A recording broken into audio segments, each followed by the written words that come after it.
Second down, 7. Juszczyk goes in motion, lines up to the side of Trent Williams. 49ers in the Jacksonville 23, fake the stretch left, to the roll, Purdy right, get a plant, lob, throw, wide open, Juszczyk, touchdown! Juice!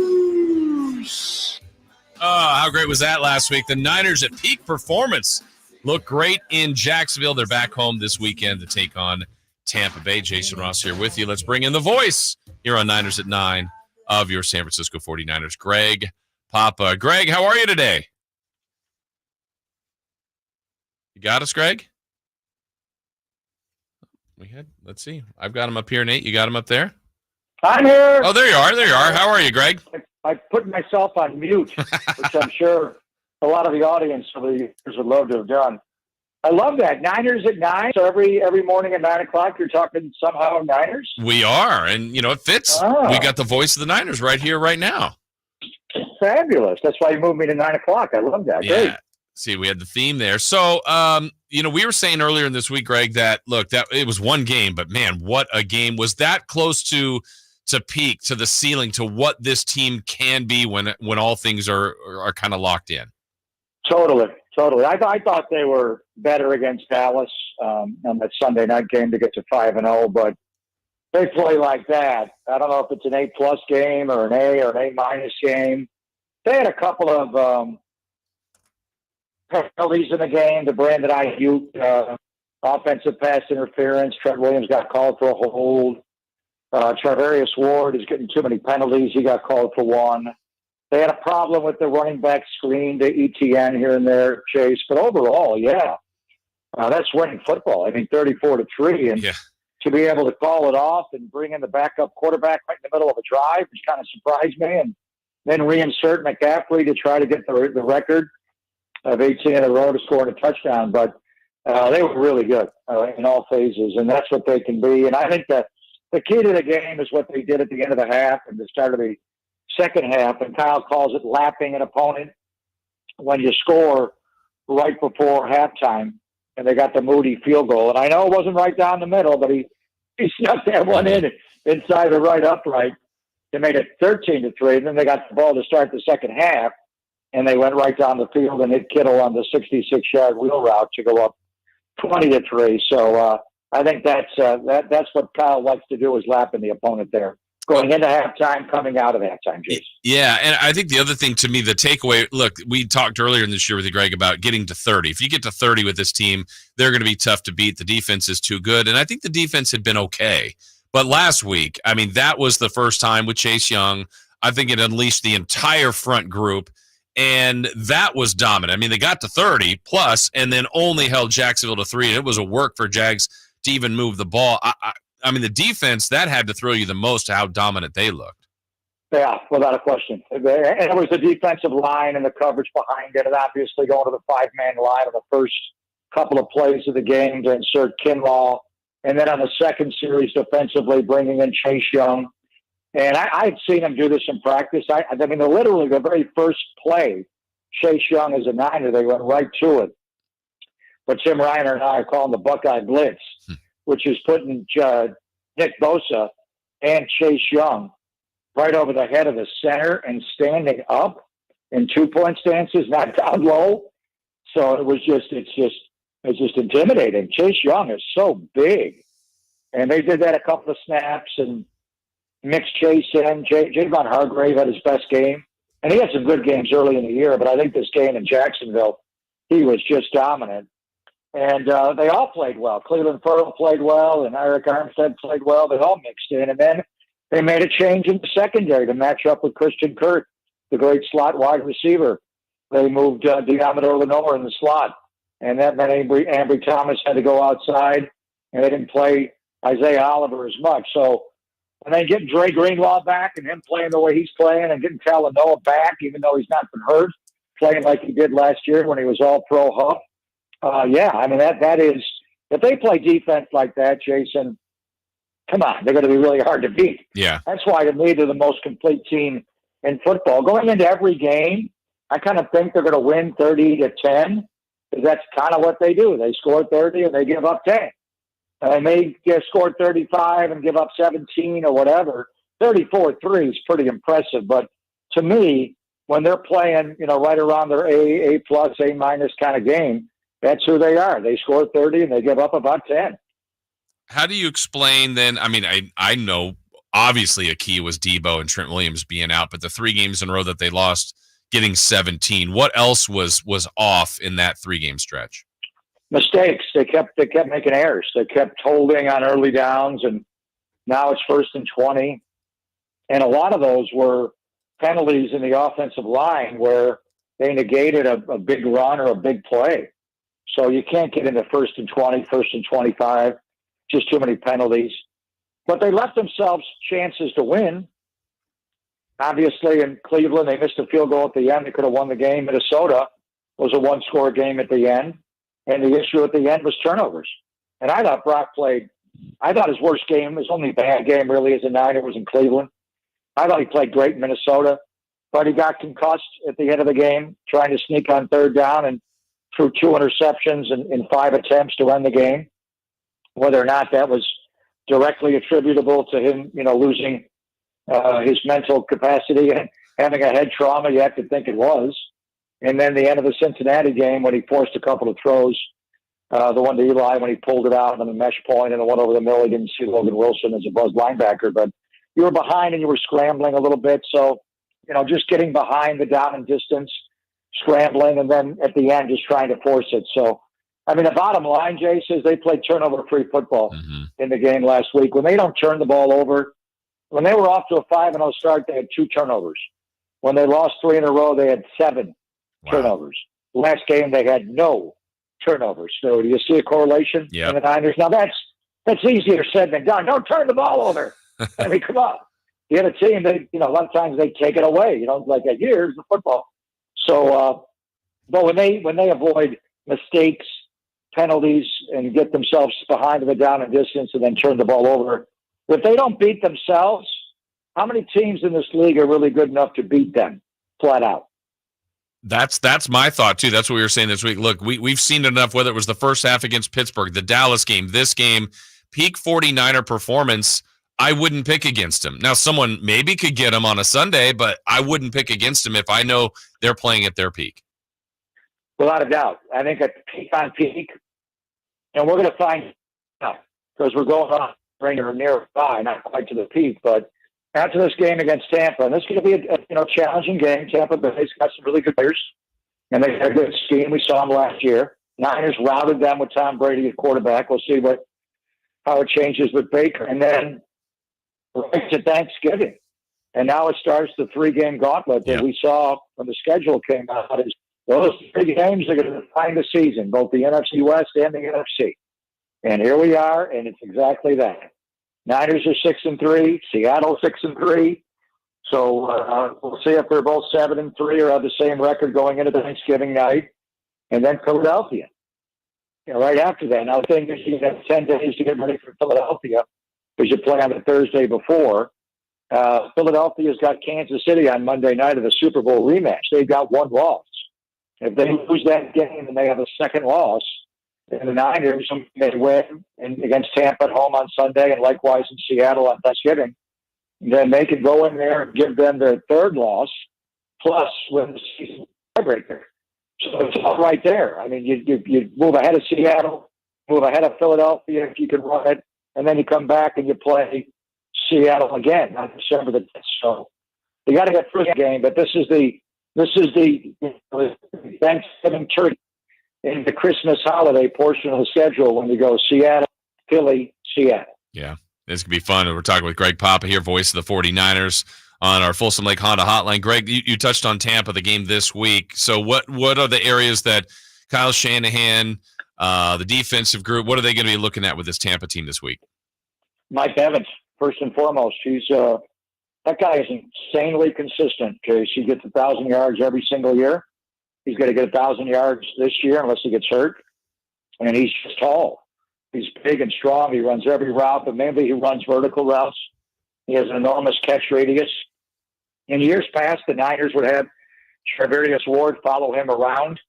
They don't do that as much now. They pretty much play sides. Charvarius plays left corner, defensive right, and if Ambry's over on that side, outside in this game, 71% of the snaps, Mike Evans lines up at X wide receiver, which is the opposite side of the tight end up on the line of scrimmage, and he lines up on the offensive left on the right corner. So that's Ambry Thomas. So we're going to find out who Ambry is. They do move him in the slot some, more than he's ever before in his career. But he's mainly outside. And they got Chris Godwin, who's in the slot. He used to live in the slot his whole career. This year he's less in there. They're playing this rookie, Trey Palmer, more in there. And then you got to stop Rachaad White in the back in the screen game. And the one thing the Niners were sloppy with that one drive when Jacksonville got their 3 points was largely because of the running back screens that they ran. And Rachaad White is really good at that. And then on defense, they're good. They're going to blitz a lot. Todd Bowles runs their defense, their head coach. And that's why I love this matchup, because Kyle calls the Niners offense and Todd calls their defense. So that's head coach against head coach. And he's great at it. He'll blitz a lot. He'll blitz any down. And they got Vita Vea in the middle. Milpitas, who's just a mountain of a man. Tough to run on him. And sometimes they move him outside. And they got David and White, the inside backers, good corners. And Antoine Winfield Jr., his dad was a great player. And he's a really good player at safety. So they've got good players in spots. And then Shaq Barrett to rush over Colton McKivitz, assuming Colton can go chasing. But they're kind of where they've been. Last year, it seemed like every time I popped on a Buccaneer game, they were tied 6-6. It's like, what's going on? Not even a devil want to watch this game, or Sonny Six Killer. And then Brady would figure out a way to win the game at the end. It's like, damn, he drives for a game-winning touchdown, and they sneak into the playoffs. They were not a great team. This year with Baker, they were 3-1 to start, then they lost 4 in a row, and then they won Sunday against Tennessee. So they're a mediocre overall team. I think they don't play quite as well as their overall talent. They got some splash talent, but they do take the ball away. They're good in the red zone. They got Todd Bowles. So, will it be an A game required to beat them? I think you can beat them with a solid B game, but don't slide back and turn the ball over and look past them on Sunday and look to Thanksgiving and Seattle. I know they're not going to do that, but you're going to have to play to beat these guys because they are physical. Greg, this will be, I think it's now officially 17 games that Brock Purdy's been a starter. So he's made it through what would be a full football season. His story is just absolutely amazing. And there's something about him. I just love watching him play. There's a confidence. There's a swagger. He's obviously very good. Even last week, I know Kyle gave him a lot of grief for the decision he made that ended up in that first touchdown of the game. But you get to watch every snap, every play, his practice too. Just, I don't know. I guess 17 games in, his story is amazing, and it's been talked about, but I think it even needs more credit. What's your thoughts on Brock's first full year as a starter?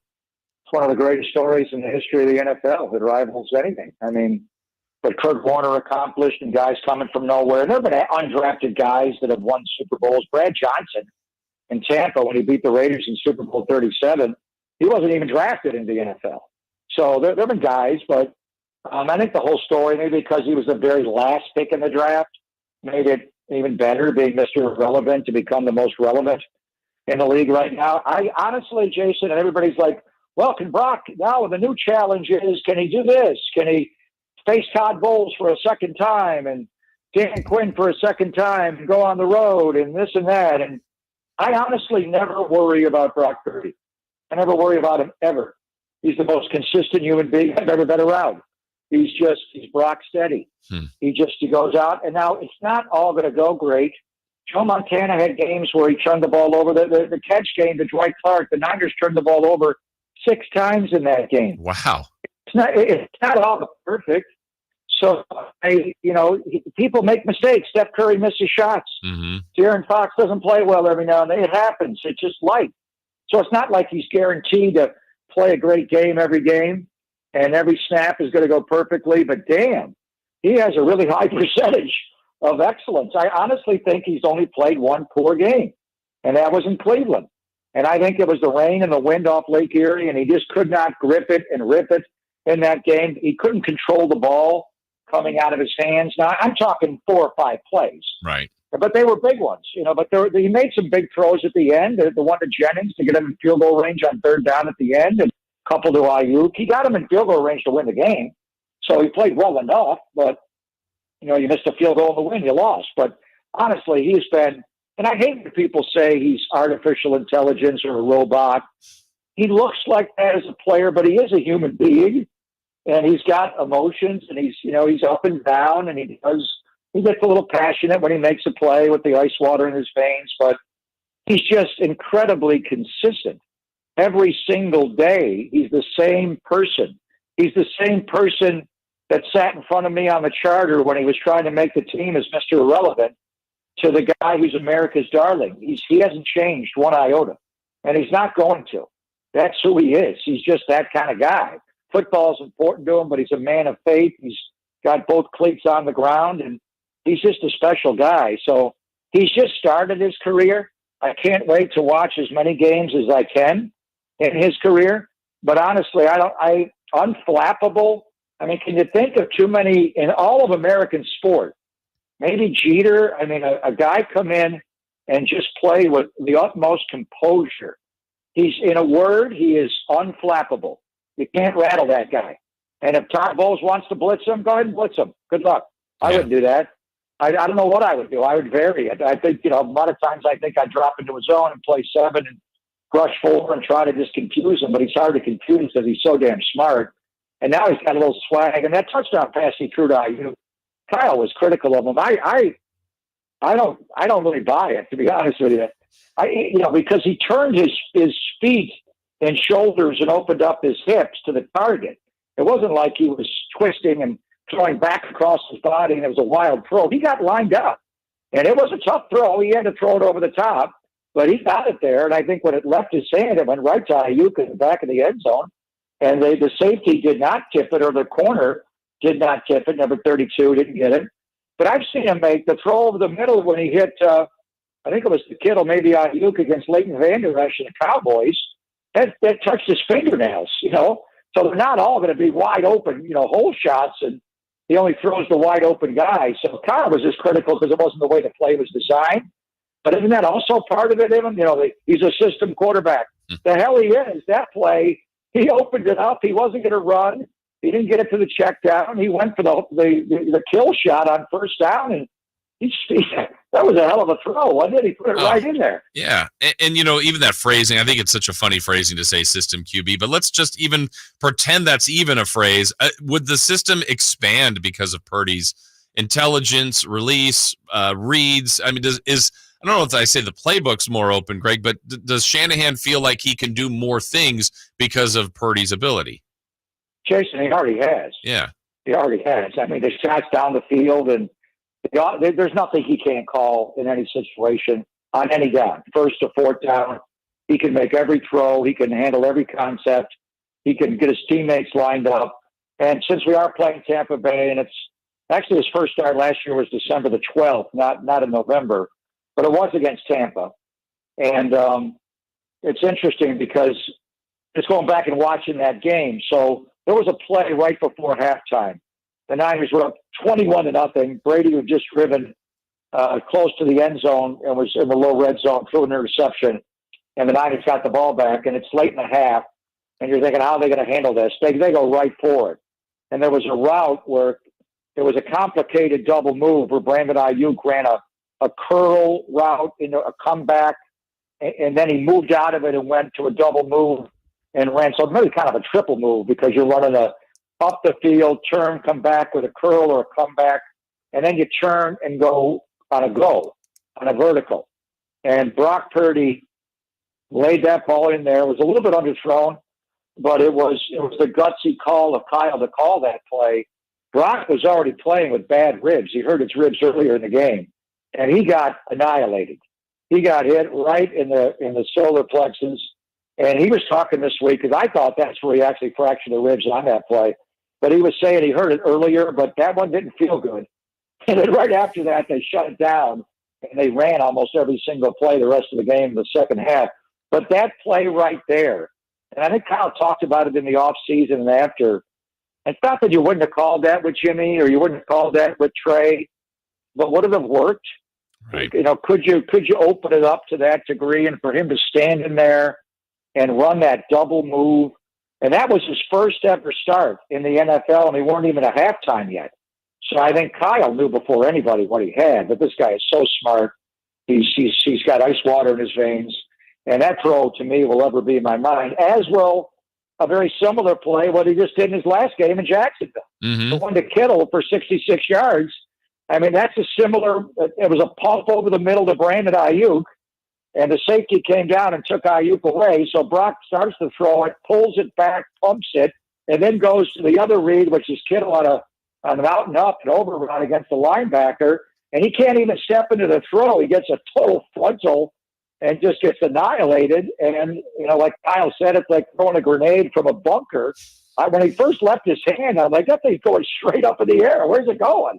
And then it hit Kittle right in stride. So it's those kind of play. Now, is that system? Right. Is that scheme?